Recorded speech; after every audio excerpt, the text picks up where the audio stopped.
Cette question est assez vaste. On souhaite commencer modestement.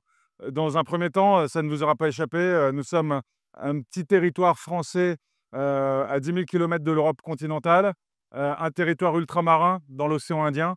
Vous imaginez aisément que l'insularité génère un certain nombre d'avantages, mais également des inconvénients qui se traduisent d'un point de vue cyber en niveau de menace, niveau de risque un peu spécifique.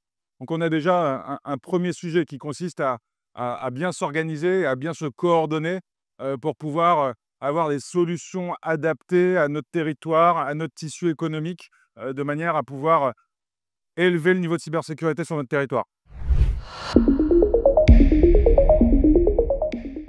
Cyber Réunion est la marque ombrelle de cybersécurité régionale. Nous sommes portés par un satellite de la région qui s'appelle Réunion THD, qui s'est historiquement consacré au très haut débit et qui arrive au terme de ce travail. S'agissant de Cyber Réunion, en fait, nous portons deux dispositifs. Le premier s'inscrit dans le cadre du déploiement des centres de réponse à incidents territoriaux portés par l'Agence nationale de sécurité des systèmes d'information. Nous avons inauguré le CCIRT le 4 novembre dernier. Nous proposons le service réactif de réponse à incident où nous accueillons les bénéficiaires, les victimes d'une attaque cyber et nous les accompagnons tout le long du process.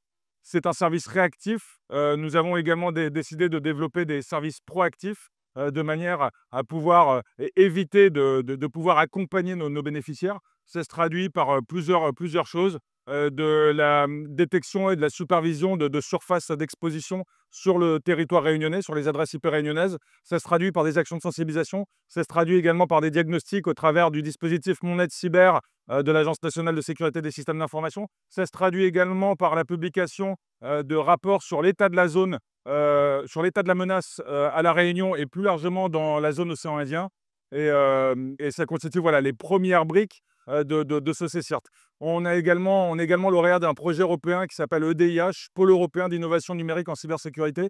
Et dans ce cadre-là, nous avons, avec un consortium constitué de 6 acteurs, nous avons construit une réponse. Et l'idée est de pouvoir diagnostiquer le niveau digital des bénéficiaires, de pouvoir diagnostiquer leur niveau de cybersécurité, toujours avec l'outil Mon Aide Cyber, et de pouvoir prescrire des mesures de sécurité technique et organisationnelle qui font l'objet d'un financement jusqu'à 65% par les fonds européens et par les fonds régionaux.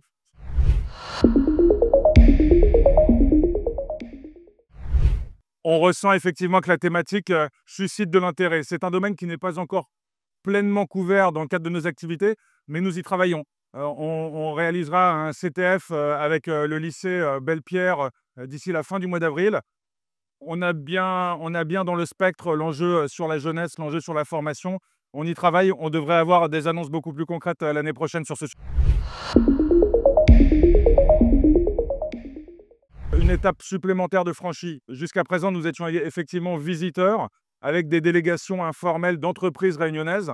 Et comme vous pouvez le constater, pour cette 17e édition, avec le soutien de la région, avec le soutien de la Réunion Développement, nous avons pu mettre en œuvre ce pavillon et apporter et venir avec 6 entreprises réunionnaises qui proposent des solutions de cybersécurité, des services de cybersécurité. L'objet est de se dire aussi la cybersécurité constitue une menace pour notre territoire, mais également une opportunité de rayonnement dans la zone et également au niveau national, au niveau hexagonal.